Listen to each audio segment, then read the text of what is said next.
اللهم إني أسألك علما نافعا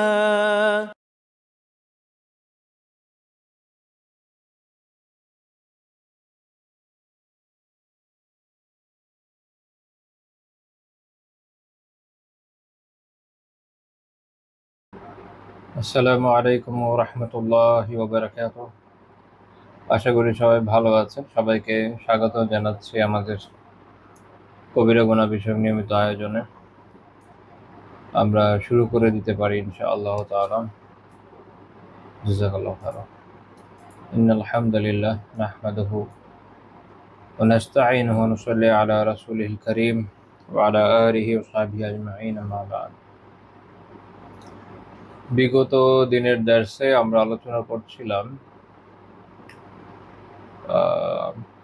অতিমাত্রায় তর্ক বিতর্ক ঝগড়া এই বিষয়টা নিয়ে, এবং আলহামদুলিল্লাহ এই বিষয়ে মোটামুটি বইয়ের মূল টপিকগুলো আমাদের আলোচনা হয়ে গেছে। আর আমরা আজকে কিছু অংশ সংযোজন করবো আজকের দার্সে ইনশাআল্লাহ তাআলা। এই বিষয়ে আমরা একটা হাদিস দিয়ে আলোচনা শুরু করতে চাই।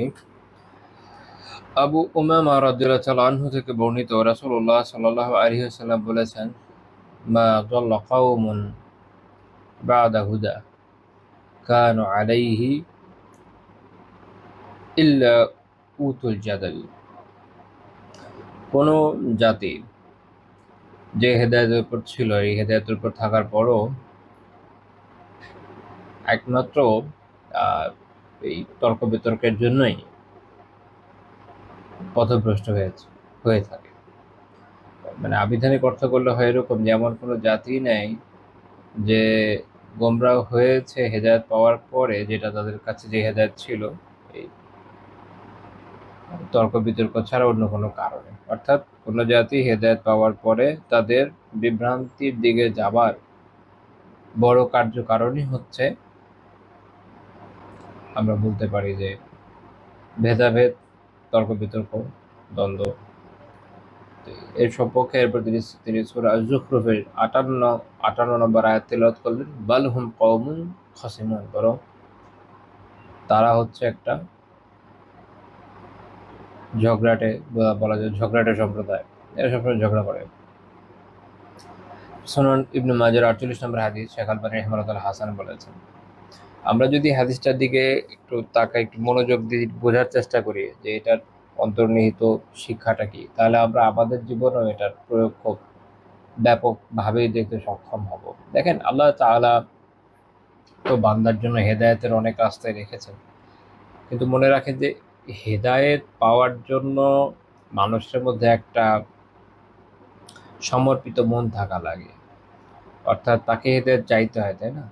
যে হেদায়েত চায় না, বা তার কাছে দ্বীনের দাওয়া আসার পরে সেটা নিয়ে দ্বন্দ্ব সংঘাতে লিপ্ত হয়, তর্কে জড়িয়ে যায়, সে কি হেদায়েত পেতে পারবে?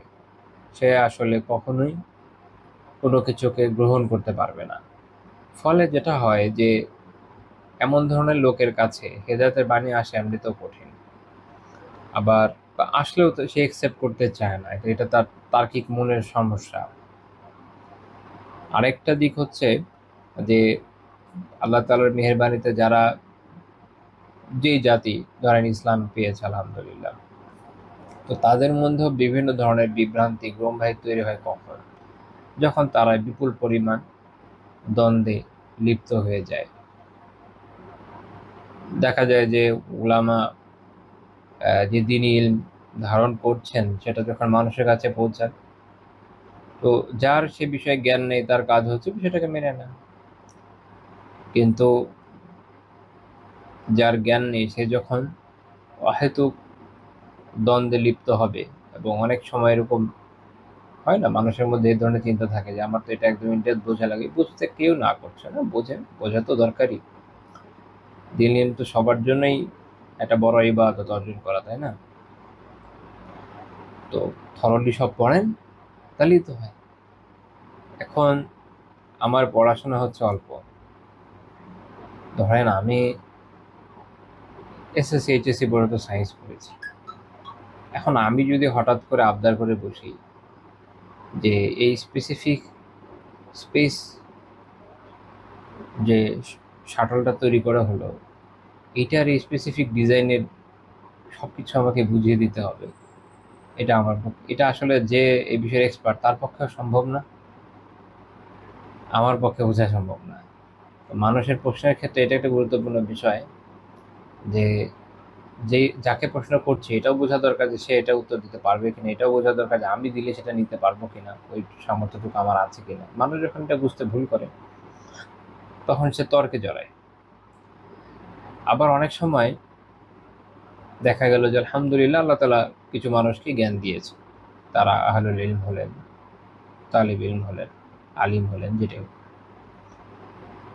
তো মনে রাখেন যে প্রত্যেক জ্ঞানের উপরই তো জ্ঞানী থাকে, জ্ঞানের তো কোনো সীমা পরিসীমা নেই।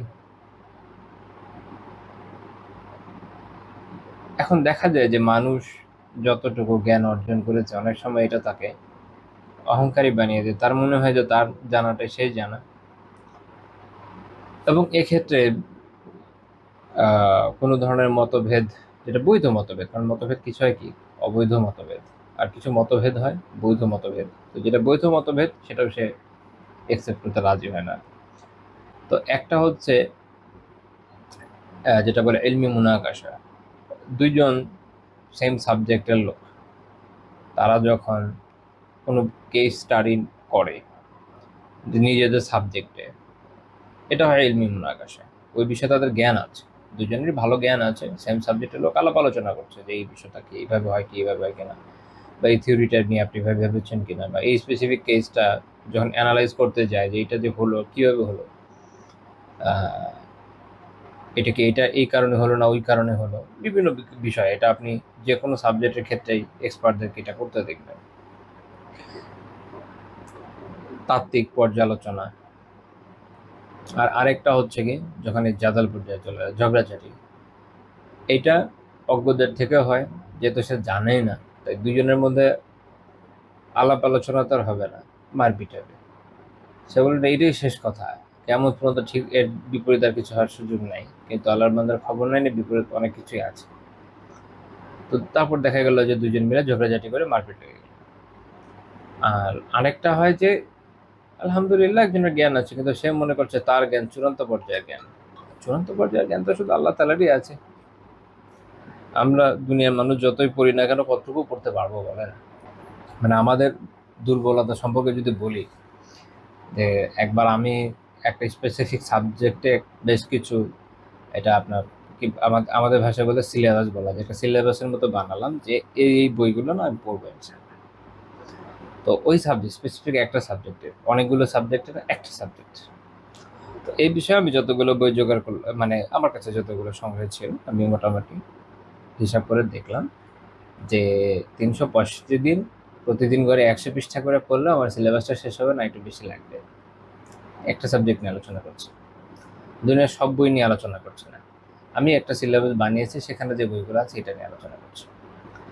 এটা হচ্ছে আমাদের জ্ঞানের দুর্বলতা, যে মানুষ অনেক ব্যাপক দূরত্ব আসলে যেতে পারে না। এই জন্য যারা জ্ঞানী, এটা একটা মজার কথা আছে যে মানুষ যখন যে অল্প জানে সে লাফায় অনেক বেশি, উত্তেজনা থাকে না অনেক সব কিছু নিয়ে, এটা তো এটার ফলে যেটা হয় যে সে মনে হয় যে মনে করে যে আমি অনেক জেনে গিয়েছি।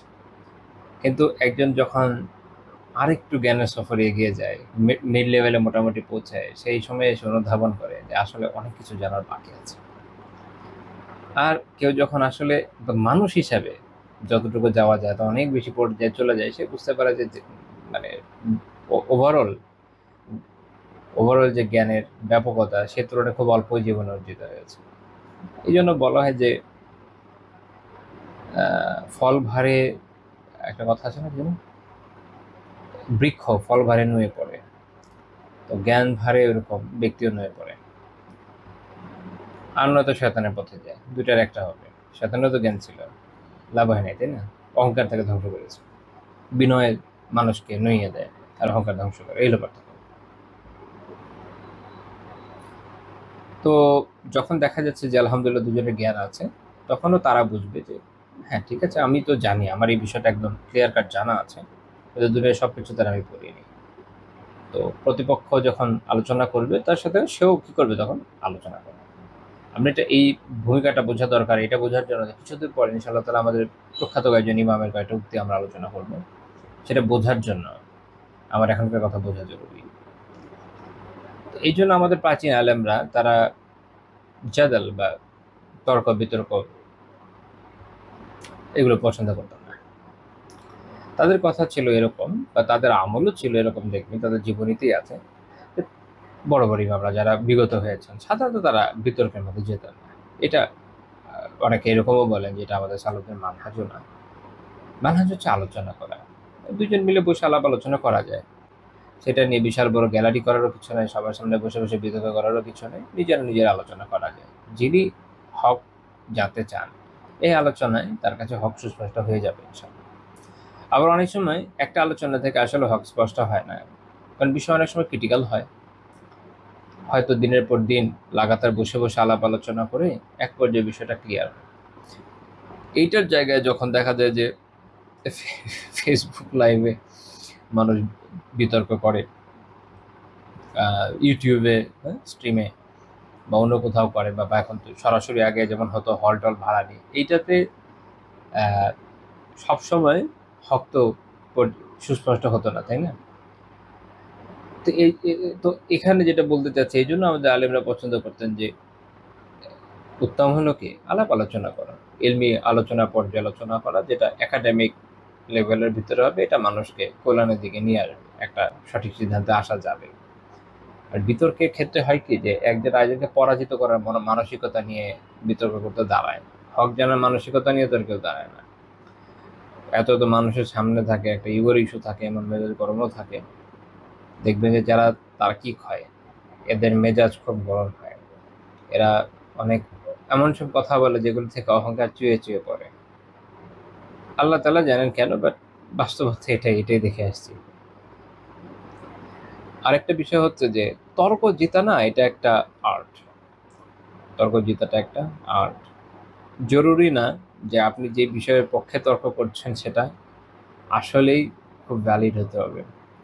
এমনও হয় যে, যেমন ধরেন যারা বিভিন্ন প্রতিষ্ঠানে পড়েন তারা অনেকে বিতর্ক করেন না, তো জিজ্ঞেস করলে দেখবেন যাদের অভিজ্ঞতা আছে অনেক সময় এমন টপিকে আপনাকে আলোচনা করতে, পক্ষে কথা বলতে বলা হয় যে টপিকটা আপনি মন থেকে বিরোধিতা করেন, অর্থাৎ আপনি এটার পক্ষের লোক নন, আপনি এটা বিপক্ষে থাকলেই আপনার নিজের অবস্থানটা আপনি ডিফেন্ড করতে পারতেন, কিন্তু আপনাকে দায়িত্ব দেওয়া আছে পক্ষে।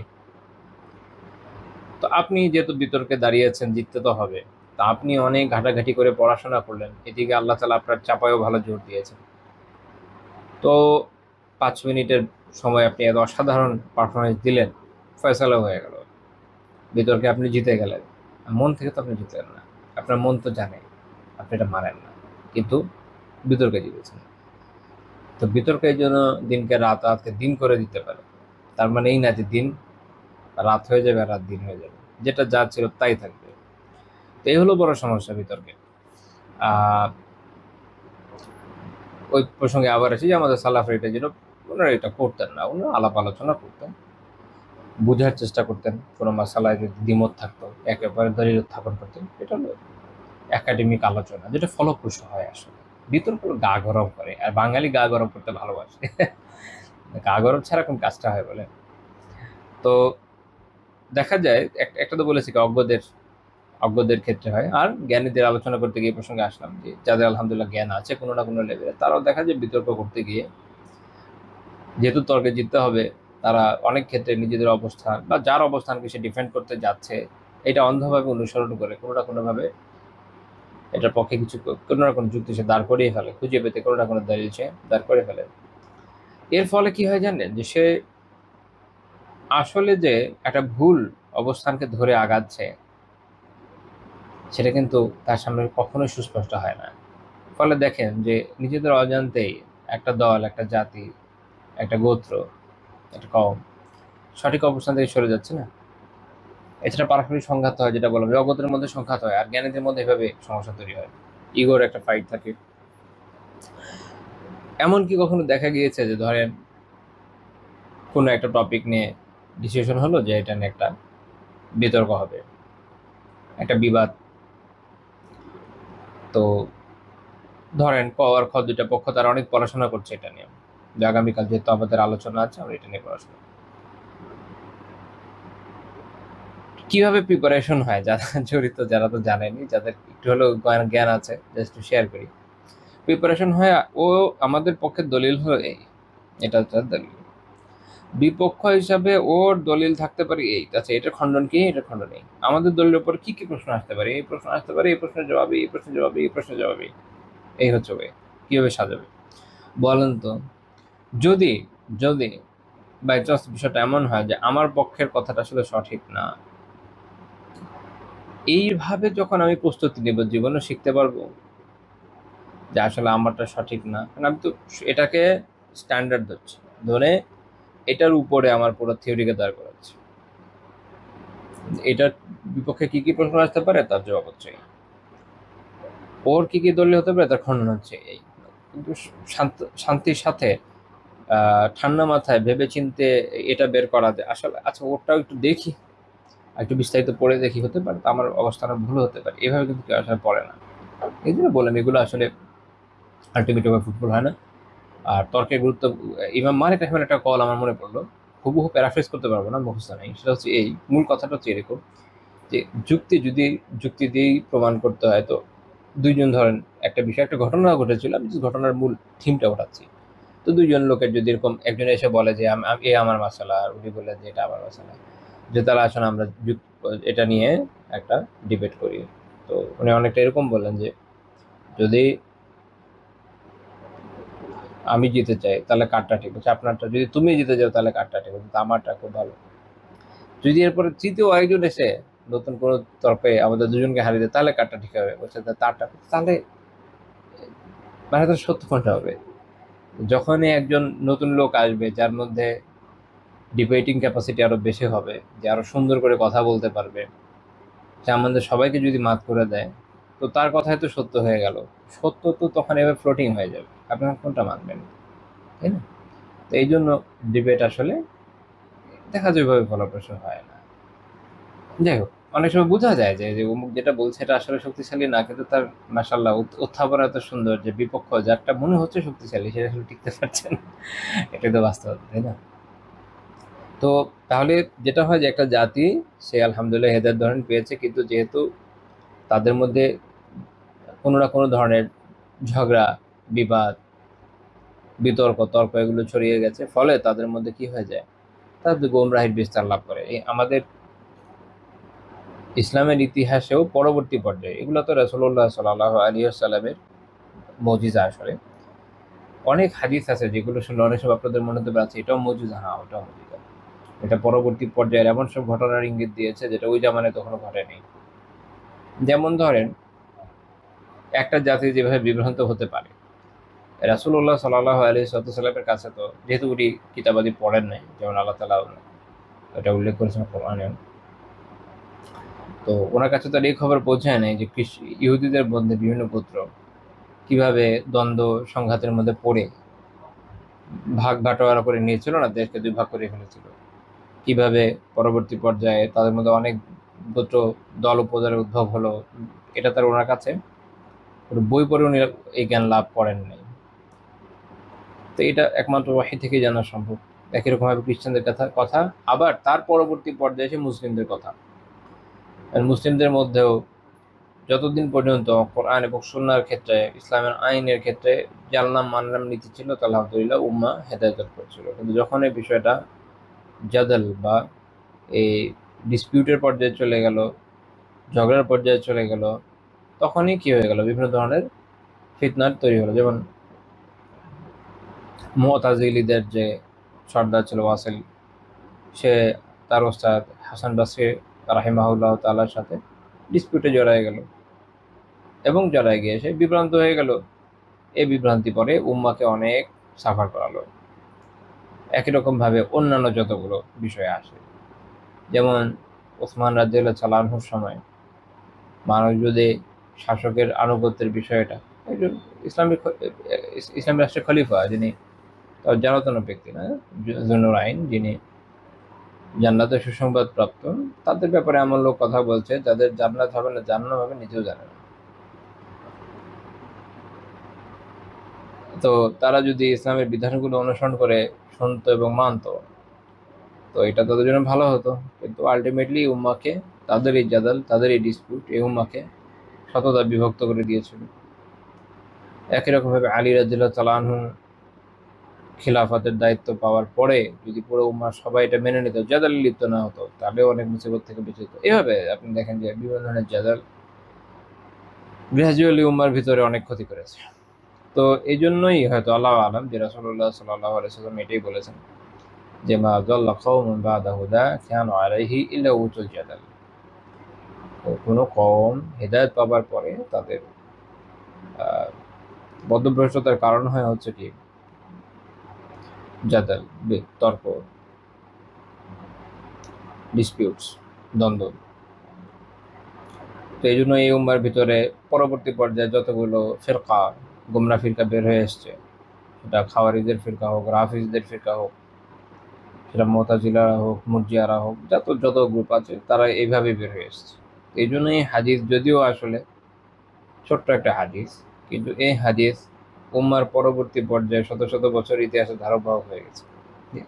শুধু উম্মার পরবর্তী পর্যায়ে না, পূর্ববর্তী উম্মারও, তাদেরও দেখবেন যে গুমরাহি আসছে কিভাবে। এভাবে যখন আইসিআর সম্মেলন হয়, এরা এখানে মারপিট করছে যে ঈসা আলাইহিস সালাম এর সত্তা আসলে কি, সত্তা আসলে কি, মানে যে নবী এবং রাসূল শেষ আর কি, না সত্তা আসলে কি, গডলি কিনা, গডলি হলে কত শতাংশ গডলি, সুবহানাল্লাহ। ওগুলো পড়লে মাথা খারাপ হয়ে যায়, আমার অদ্ভুত অদ্ভুত কথাবার্তা। আল্লাহ আমাদের হেদায়েতের উপর রাখেন। এইভাবে সব যুগে যুগে যত জাতি আসলে গোমরাহ সেই জন্য এই যে এই বিষয়গুলো খুব খারাপ। হ্যাঁ, কোনো জাতির মধ্যে যখন একবার এই তর্ক বিতর্কের দরজা উন্মুক্ত হয়ে যায়, তাদের আমলের তৌফিক নষ্ট হয়ে যায়। ইমাম গাজালি রাহিমাহুল্লাহ তাআলা ইহয়া উলুমিদ্দিনে উল্লেখ করেছেন, ক্বালা বা'দুস সালাফ, সালাফদের কেউ কেউ বলেছে, খুব সুন্দর কথাই বলেছেন। এটা সিয়ার আলামিন নুবালাতে বিভিন্ন কয়েকজন সালাফের উক্তিও পাওয়া যায়। তো এই জন্য উনি বলছেন ক্বালা বা'দুস সালাফ, সালাফদের কেউ কেউ বলেছেন ইয়াকুনু ফি আখিরিজ জামান কওমুন ইউগলাকু আলাইহিম বাবুল আমাল, আখিরুজ জামানে, শেষ জামানায় এমন লোক হবে, এমন কওম হবে, এমন জাতি হবে যাদের জন্য আমলের দরজা বন্ধ করে দেওয়া হবে। ওয়া ইফতাহু লাহুম বাবুল জাদাল, আর তাদের জন্য বিতর্কের দরজা, ঝগড়ার দরজা, দ্বন্দ্বের দরজাকে খুলে দেওয়া হবে। ইমাম আউজাঈ রাহিমাহুল্লাহ এরকম একটা উল্লেখ আছে, মনে করলো। দেখেন, যখন মানুষ তর্ক বিতর্কে জড়িয়ে যায় না, তখন তার জন্য আমল করা কঠিন হয়ে যায়। আমি একটা উদাহরণ দিই, হয়তো বুঝতে একটু সহজ হবে। যারা ফেসবুকে বা বিভিন্ন সোশ্যাল মিডিয়াতে লেখালেখি করেন, কন্টেন্ট দেন, দেখবেন যে আপনি কোনো একটা কিছু বললেন, এমন কিছু যেটা নিয়ে মতভেদের জায়গা আছে, বা কোনো একটা মত প্রকাশ করলেন, সাথে সাথে আপনার কমেন্টের মধ্যে, যদি কমেন্ট খোলা থাকে আর কি, কমেন্ট বক্স, মানুষ এভাবে ঝাঁপায় পড়বে। আর খোলা না থাকলে ইনবক্স তো আছে। আপনি না কাজ করে শান্তি পাবেন, না আমল করে শান্তি পাবেন। আপনি নফল পড়তে যাবেন, মাথায় চিন্তা ঘুরবে, ফরজের মধ্যেও চিন্তা করবে, আল্লাহ জানে কে কি বলে বসে আছে।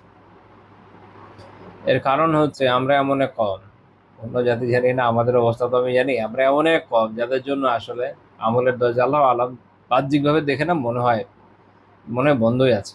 আমাদের আমলের থেকে জাদালের দরজা খোলা বেশি। জাতিগতভাবে আমরা সবাই দেখবেন যে দ্বন্দ্ব, ঝগড়া, বিতর্ক, এগুলো তো খুব পারদর্শী মাশাআল্লাহ। সেটা আপনি চায়ের দোকানেও করেন, চায়ের দোকানই করেন, হোটেলেই করেন, নিজের দোকানে করেন, অফিসে করেন, বাসে করেন, যেখানে যাবেন ওই জায়গায় সুযোগ আছে, করতেই থাকে মানুষ। আমলের খবর নেই, এগুলো নিয়ে সময় পার করেন। সালাফদের থেকে, সাহাবীদের থেকে কয়টা ঘটনা পাওয়া যায় এরকম? তাদের তো খালি আমলেরই বর্ণনা।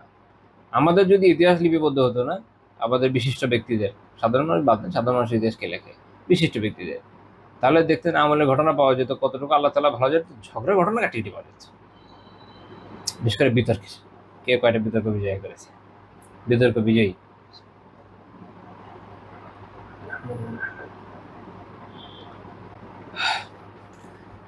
বাতিলের মাথা ফাটানো ব্যক্তিত্ব, এরকম আর কি। একটু রসিকতা করলাম। তো বিষয়টা হচ্ছে এরকম, আল্লাহ আলম। আমি মানে আমাদের একটা কথা আছে, আমি এটার মাঝে মাঝে দুষ্টমি করে যে বাতিলের কি জানি দাঁত ভাঙা জবাব। বাতিলের জবাব দেওয়া জরুরি, সমস্যা হচ্ছে দাঁত ভেঙে দিলে একটু সমস্যা আছে, দাঁত ভাঙলে খাবে যাবে, আমার তো ওটা খাওয়ানো লাগবে, জবাব এমন ভাবে দেওয়া দরকার যেন খায়। আচ্ছা, চুপ করে খাওয়ানো যেতে পারে। আচ্ছা আচ্ছা, যেটা বলছিলাম সে প্রসঙ্গে আবার আসি। তো মূল কথা হচ্ছে এখানে যে যখন খুব বেশি মানুষ এরকম বিভিন্ন তর্ক বিতর্কে লিপ্ত হয়ে যায়, তখন কিন্তু দেখবেন আসলে বাস্তবতাটা আমলের মধ্যে মনোযোগ আসে না। ঝগড়াঝাটি, যার পারিবারিক অশান্তি আছেন, বাইরে শান্তি পায় না, আমল করে শান্তি পায় না। অফিসে অশান্তি থাকলে দেখবেন আমল করে শান্তি আসে না, মানুষের স্বভাব এরকম। তো সেটা দিনই এবং দুনিয়াবে দুই জায়গায়। যখন আমরা অনেক বেশি ঝগড়া বিবাদে লিপ্ত হয়ে যাব, অনেক বেশি তর্ক টর্ক করবো, তো দেখা যাবে কি আমলের দরজা বন্ধ হয়ে যাবে কিনা। বাস্তব তো এটা, খুবই বাস্তব। সেই জন্য আমি পরামর্শ দিই যে যথাসম্ভব এগুলো থেকে দূরে থাকেন। নিজের ইমান আমল নিশ্চিত না করেন, এনাফসি টাইম। নিজের ইমান বাড়ানোর চেষ্টা করেন, আমল বাড়ানোর চেষ্টা করেন, নেক আমলের মধ্যে থাকার চেষ্টা করেন, আল্লাহ তাআলার কাছে বেশি বেশি দোয়া করেন, তিলাওয়াত করেন, তাফসীর পড়েন, হাদিস পড়েন, বিভিন্ন মাসাইলের বই পড়েন, সালাফের জীবনী পড়েন, সুকুন পাবেন। আর যদি সম্ভব হয় যে হ্যাঁ দাওয়া করতে পারেন তো পড়েন। ঝগড়া বিবাদ থেকে দূরে থাকেন। ঝগড়া বিবাদ শেষ পর্যন্ত কোনো ফায়দা মানুষের জীবনে আনে না। আমরা এই বিষয়ে সালাফি কিছু উক্তিও দেখতে পাই ইনশাআল্লাহ তাআলা।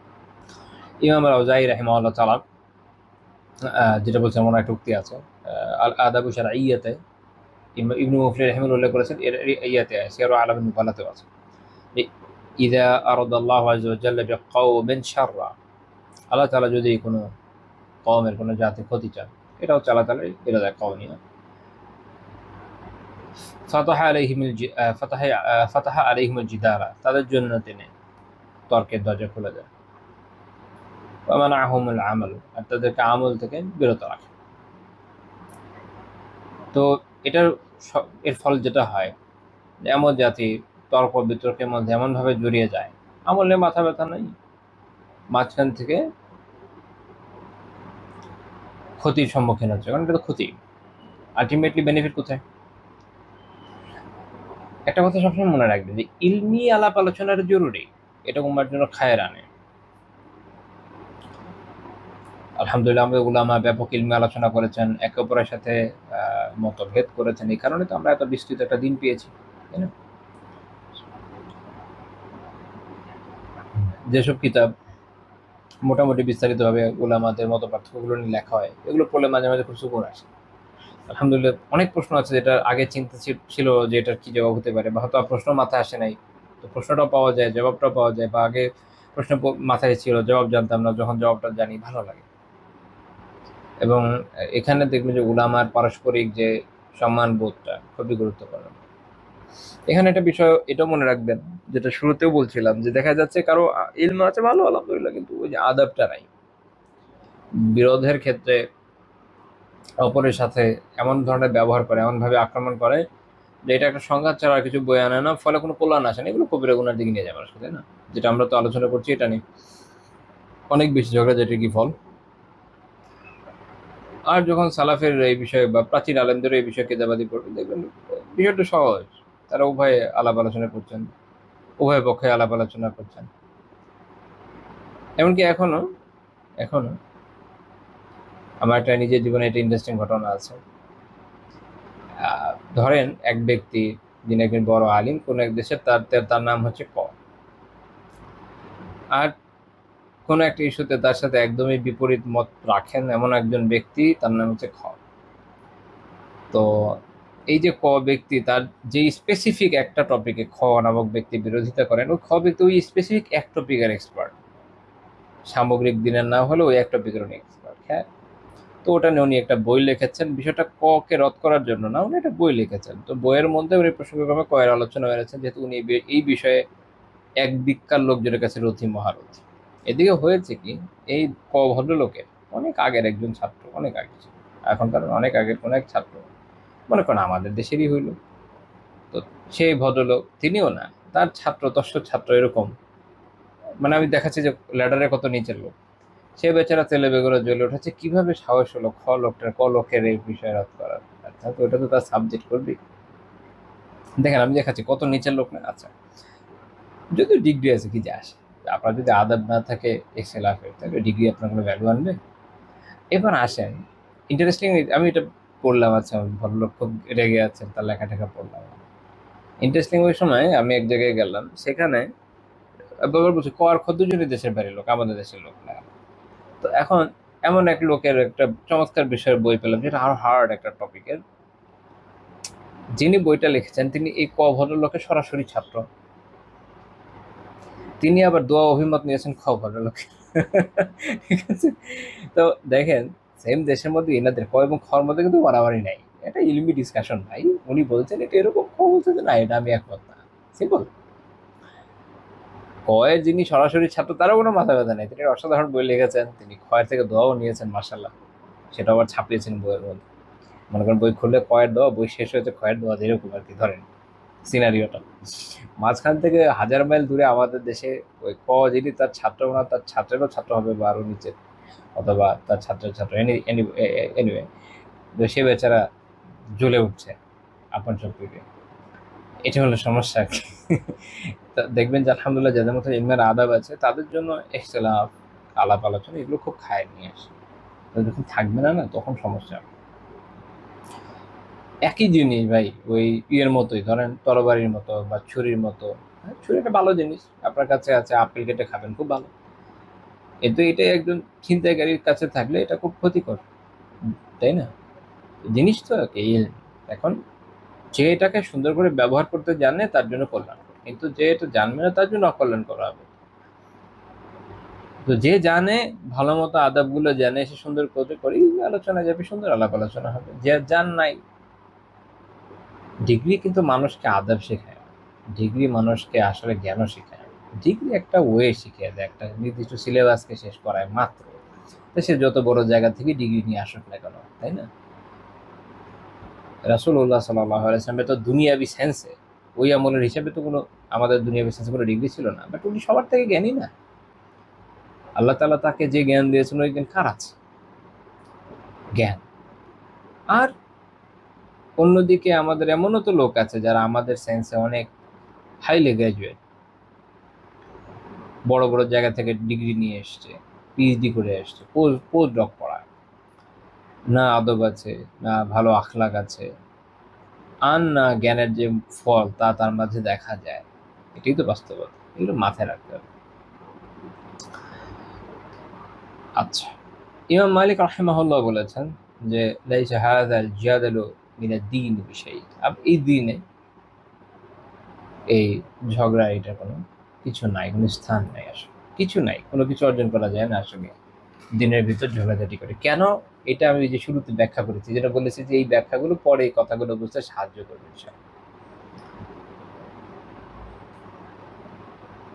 কারণ আপনি আসলে তর্ক বিতর্কের মাধ্যমে শেষ পর্যন্ত হক পাওয়ার চেষ্টা করেন না, পরস্পরকে হারানোর প্রবণতা নিয়ে ঝগড়াঝাটি করেন। এটাই তো বাস্তব। এমন কি হয় যে কোনো ব্যক্তি একটা এরকম বিতর্ক করলেন, হেরে গেলেন, বিপক্ষ দলের মত নিয়ে নিলেন, তা কি আর হয়? তা তো আর হয় না। এই জন্য উনি এটা বলছেন মালিক রাহিমাহুল্লাহ তাআলা। ইমাম শাফি রাহিমাহুল্লাহ খুব গুরুত্বপূর্ণ একটা কথা বলেছেন। তিনি বলেছেন আল মিরাউ ফিল ইলমি তুকাসসিল কুলুবা ওয়াররিসু আদ-দাগাইন।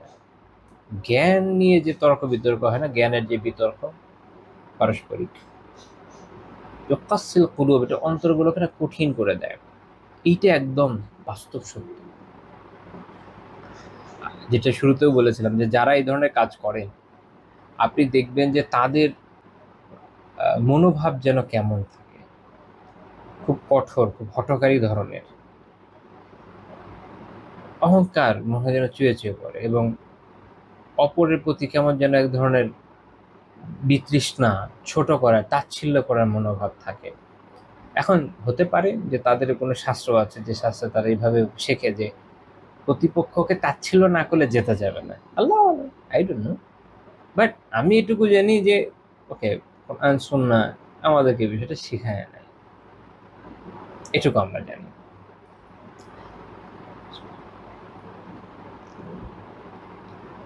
কারণ কোরআনে আমরা দেখেছি যে আল্লাহ তাআলা ফিরআউনের কাছে যখন মূসা এবং হারুন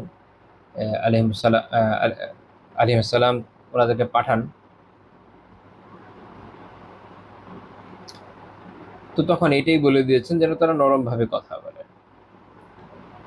আমরা রাসূলুল্লাহ সাল্লাল্লাহু আলাইহি ওয়াসাল্লামের সিরাত থেকে দেখেছি তিনি কিভাবে নাজরানের খ্রিস্টানদের সাথে ডিবেট করেছেন। আমাদের কাছে তো উদাহরণ আছে, কোরআনেও আছে, সুন্নাতেও আছে, আমাদের বড় বড় ইমামদের উক্তি আমাদের সামনে আছে, আমরা বড় বড় ইমামদের জীবনীও দেখি। ইমাম আহমদ বিন হাম্বল রাহিমাহুল্লাহ তাআলা যখন মুতাজিলাদের সাথে ডিবেট করেন, বাকি ইমামদের জীবনীতে ডিবেট অত পাওয়া যায় না যে পরিমাণে ইমাম আহমদ রাহিমাহুল্লাহর ইয়েতে পাওয়া যায়। আমার পড়া মতে ভুলও হতে পারে, আমি যেরকম দেখেছি, কারণ যেহেতু মুতাজিলারা দীর্ঘ সময় ওনাকে পরীক্ষার মধ্যে ফেলে রেখেছিল, তো উনি এই সময়ের মধ্যে যে ডিবেটগুলো করেছেন এগুলো আলহামদুলিল্লাহ ওয়েল ডকুমেন্টেড ওনার জীবনীতে। ওগুলোতে ওনার কথা দেখেন এই ধরনের কিছু নেই, কামনেসের সাথে সুন্দরভাবে উত্তম পদ্ধতিতে কোরআন সুন্নাহর মাধ্যমে আলোচনা হচ্ছে। তো এইটাতে না কল্যাণ আছে, এটার মধ্যে পারস্পরিক বিদ্বেষ্টভাবে আসে না। শেখুল ইসলাম ইবনু তাইমিয়া রাহিমাহুল্লাহ তাআলার সাথে দামেশকে তার বিপক্ষ দলদের যে ডিবেটগুলো হচ্ছে এগুলো ওয়েল ডকুমেন্টেড, ওগুলোর বর্ণনা পড়লেও এই জিনিসটা পাবে। ওগুলো তাচ্ছিল্য নাই, কিচ্ছু না, সুন্দর করে কথা হচ্ছে, নিজের পক্ষের দলিল প্রমাণ উত্থাপন করছেন, বোঝানোর চেষ্টা করছেন। এটা ঠিক আছে, এই ধরনের যদি বিতর্ক হয়, হক গ্রহণের জন্য হয়, এতে না কল্যাণ আসে, বা অ্যাটলিস্ট নিজেকে ডিফেন্ড করার জন্য। কিন্তু বিতর্ক বলতে আমরা যেটা চিনি, আমাদের ধর্মীয় বিতর্ক, দিনী ক্ষেত্রে যে ধরনের বিতর্ক আমরা জানি, সেটা আসলে এই বিষয় যেটা ইমাম শাফিঈ রাহিমাহুল্লাহ তাআলা বলছেন, ইয়াকাসসিল কুলুব, এগুলো অন্তরকে কঠিন করে দেয়, বিপক্ষ দলকে তাচ্ছিল্য করতে শেখায়, বিপক্ষ দলের ব্যাপারে বাজে শব্দ চয়ন করতে শেখায়, অহংকার প্রকাশ পায়, রিয়া প্রকাশ পায়, অনেকগুলো ক্ষতি। আরেকটা কি হয়, ইউর দগায়ন, পারস্পরিক বিদ্বেষের জন্ম দেয়। এখন যেহেতু অন্তর কঠিন, একজন তো আরেকজনের জন্য কোনো সহানুভূতি রাখছে না মনের মধ্যে, হামলা করছে নির্দয়ভাবে, তার তো নিজের যে অবস্থান টিকিয়ে রাখতে হবে না ভক্তকুলের সামনে, হেরে গেলে চলে যাবে না ভক্তকুলের সামনে অবস্থানও টিকিয়ে রাখতে হবে, প্রেস্টিজের বিষয় আছে, মান সম্মানের বিষয় না, শান শওকত। তো এমনভাবে হামলা করবে বিপক্ষ দলকে যে বিপক্ষ দলের মধ্যে বিদ্বেষ তৈরি হয়ে যাবে, বা বিপক্ষ দল এভাবে করবে যে এই লোকের অন্তরে বিদ্বেষ তৈরি হবে, বিদ্বেষ তো তৈরি হবে মাস্ট। দেখেন না, ভালোবাসা দেখা যায় না তো এদের মধ্যে।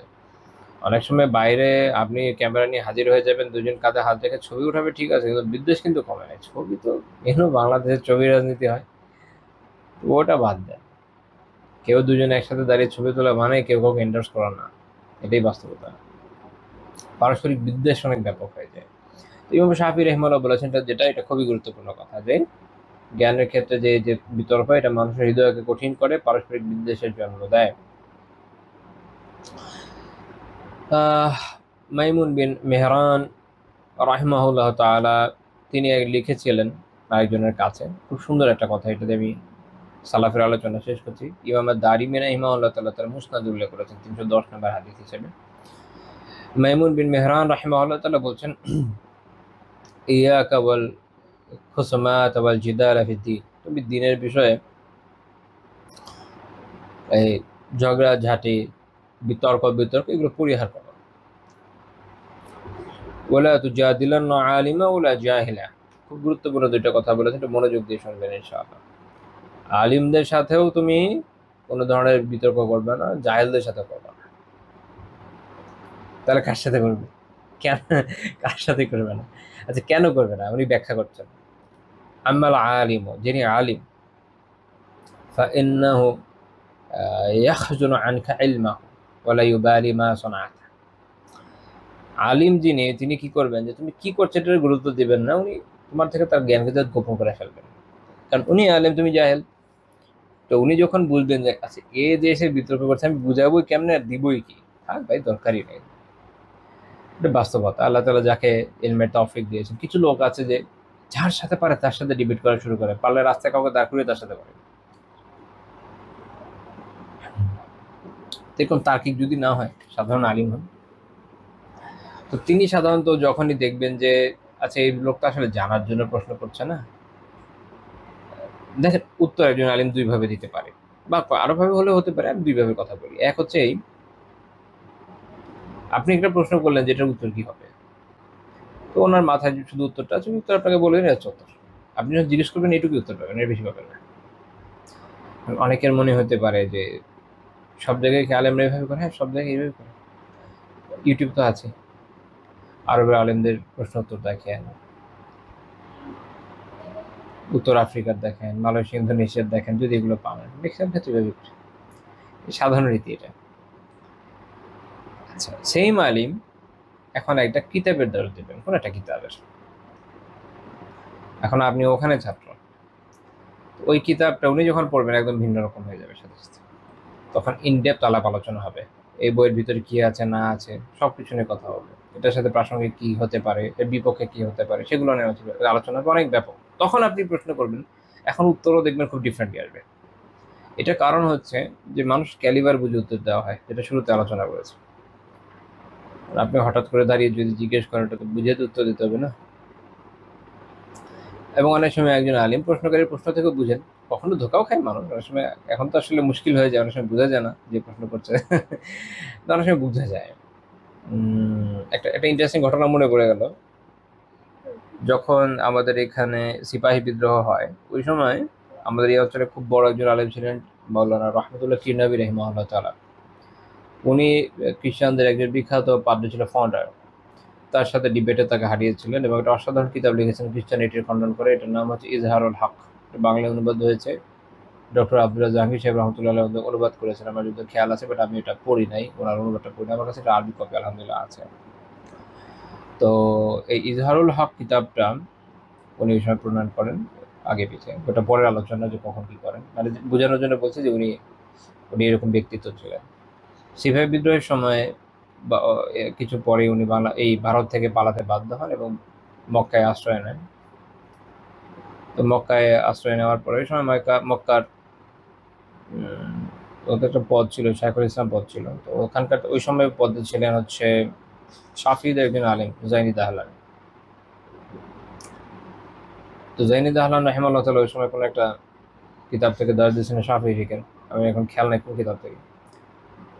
তো ওখানে উনি যথারীতি হানাফিদের উপর একের পর এক আপত্তি করে যাচ্ছে আর কি, স্বাভাবিক যেটা হয় আর কি, বিপক্ষ দল যারা থাকে এটা নিয়ে আলোচনা, এটা দার্সের একটা রীতি।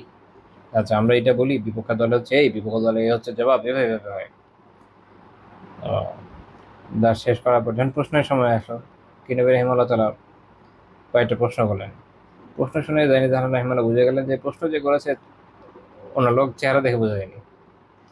জিজ্ঞেস করেন আপনি কে, কোথেকে আসছেন, কাহিনী বলেন। তারপরে বিস্তারিত শুনলেন। তো উনি প্রশ্ন থেকে বুঝলেন, প্রশ্ন মোনাকাশা থেকে যা বুঝে গেছেন, খুব ব্যাপক মোনাকাশা হয়নি, প্রশ্ন থেকে যা বুঝে গেছেন ওনার জন্য বাড়ির অ্যালটমেন্ট থাক করা। এবং ওই জায়গাতে হানাফি ফিকের কিতাবের উপর দার্সদের উনি অনুমোদন করে দেন যে আপনি এখান থেকে এখানে দর দিবেন। প্রশ্ন থেকে বুঝে গেছে যে কোন ক্যালিবারের লোক, বোঝা যায়। তো উনি বুঝে গেছেন যে সামনের লোকটাকে, এবং সেই অনুযায়ী উনি তার জন্য ব্যবস্থা করেছেন। যখন একজন আলিম সামনের জনের অবস্থা বুঝতে পারে, স্বাভাবিক আপনি যতই উইকিপিডিয়া ঘাটেন না কেন, আপনার যতই জ্ঞান থাকুক না কেন, আপনি যদি মনে করেন যে ডক্টর বা একজন ইঞ্জিনিয়ারের সাথে গিয়ে কোনো একটা বিষয় নিয়ে অনেক জ্ঞান গর্ব আলোচনা করেন, কিন্তু আপনার মধ্যে এত ফ্ল থাকবে, ও বেচারা শুনেই বুঝতে পারবে না ডাক্তার না ইঞ্জিনিয়ার বলছে। কিন্তু যদি আপনি প্রফেশনাল লোক হন, আপনার পড়া কম থাকলেও আপনি যা বলবেন পারফেক্টলি বলবেন। আচ্ছা, যাই হোক। তো এই জন্য উনি কি বলছেন যে আলিম যিনি, তিনি কি করবেন, তোমার কাছে জ্ঞানকে লুকিয়ে ফেলবেন, প্রকাশ করবেন না। ওয়ামা জাহিল, আর জাহিল কি করবে, ফাইন্নাহু ইয়াখাশিনা বিসাদরিক ওয়ালা ইউতিয়ুক, সে হচ্ছে তোমার বুকে অন্তরের মধ্যে কঠোরতা তৈরি করে ফেলবে আর তোমার কথা মানবে না। জাহিল আছে না, সে তো আপনার কথা গুরুত্ব বুঝবে না, আপনি যাই বলেন না।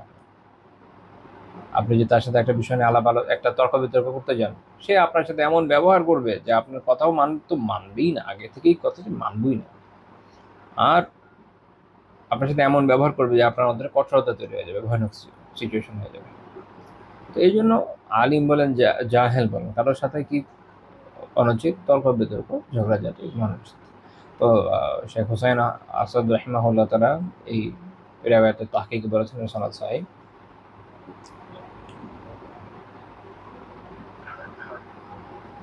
আজকের আলোচনা শেষ করছি। জাদালের কিছু এই যে তর্ক বিতর্ক এগুলো কিছু ক্ষতি আলোচনা করে, জাস্ট কয়েকটা ক্ষতি আলোচনা করবো ইনশাআল্লাহ। এক নম্বর হচ্ছে বিতর্ক মানুষকে সত্যে পৌঁছাতে বাধা দেয় এবং সঠিক পথ চিনতে বাধা দেয়। এটা নিয়ে আমরা ব্যাখ্যা করেছিলাম আলহামদুলিল্লাহ, যে কেন এটা বাধা দেয়। মোটামুটি মেথডটা নিয়েও আলোচনা করেছি, কাজে এটা নিয়ে আলোচনার প্রয়োজন নেই। দুই, এটা মানুষের মাঝে শত্রুতা এবং বিদ্বেষের জন্ম নেয়, এটা নিয়েও আমাদের আলোচনা হয়ে গেছে। তিন, যারা বিতর্ক প্রিয় হয় মানুষ এমন ব্যক্তিকে এড়িয়ে চলে এবং তার থেকে সাবধান থাকে। ওনাদের কথা জানি না, আমি তো নিশ্চিত গিয়েছি।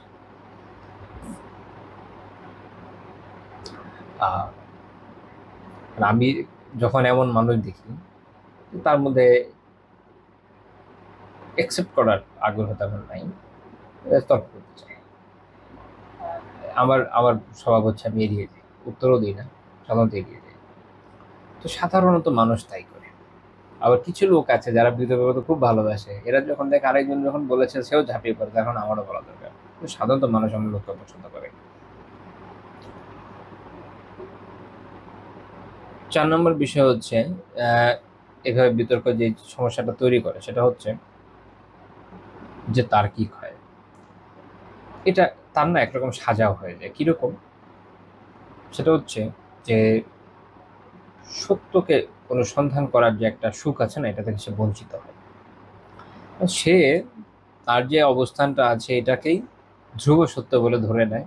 সে তো সত্য অনুসন্ধানই নয়, সে হচ্ছে এটা আমার অবস্থান, এটার জন্য আমি খুব স্ট্রিক্টলি পড়াশোনা করবো, স্ট্রংলি পড়াশোনা করবো ভালো মতো, এবং এটাকে আবার ডিফেন্ড করতেই হবে। আমার তো হক বাতিলের মাথা ব্যথা না। আমার কথা হচ্ছে আমার যেটা পথ এটাই যেহেতু হক, মানে ধরা শুরুই করা এইভাবে, এটাই যেহেতু হক, তো এটার পক্ষে আমি খুব দৃঢ়তার সাথে জানবো, শিখবো, বিপক্ষ সবাইকে একদম শুয়ে ফেলবো। এর ফলে সত্য অনুসন্ধানের যে সুখ, এটা থেকে সে বঞ্চিত হয়। এটা একটা বড় কারণ যে তার অন্তর কেন কঠিন হয়ে যায়। এখানে আরো অনেকগুলো বিষয় হয়তো কাজে আসতে পারে, এটা তো আমার চেয়ে ভালো বলতে পারবে যারা এই বিষয়ে এক্সপার্ট। যেমন ধরেন মানুষের অ্যাড্রেনালিনের ফ্লো লাগে না, ডোপামিনের ক্ষরণ লাগে। ডোপামিনের ক্ষরণ হলে আমরা খুশি হয়ে যাই, আমরা যে বিভিন্ন কাজ করে অনেক সুখ পাই, কারণ হচ্ছে ওটাতে ডোপামিন ক্ষরণ হয় আমাদের। কারো বই পড়তে, কারো খেলতে, আমরা যখন মুভি দেখে বা আরো অনেক কাজ করে, এগুলোর মধ্যে ডোপামিনের ক্ষরণ হয়। তো যারা তার্কিক তাদের দেখা যায় এই বিষয়ে এক ধরনের নেশা তৈরি হয়ে যায়, কারণ এটাতে সে আসলে ডোপামিনের ক্ষরণটা পায়। কখন যে এই বস্তুটা তার শুরুর দিকে মনে হয় যে আমি তো আল্লাহ তাআলার জন্যই করছি, বাট গ্র্যাজুয়ালি এটা নিজের জন্য করা হওয়া শুরু হয়, কারণ তার আসলে ডোপামিনের ক্ষরণ হয়। বন্ধ করে বসিয়ে রাখেন কিছুদিন, দেখবেন ভালো লাগবে না, ভালো লাগবে না, নিজেই খুঁজবে কার সাথে করা যায়।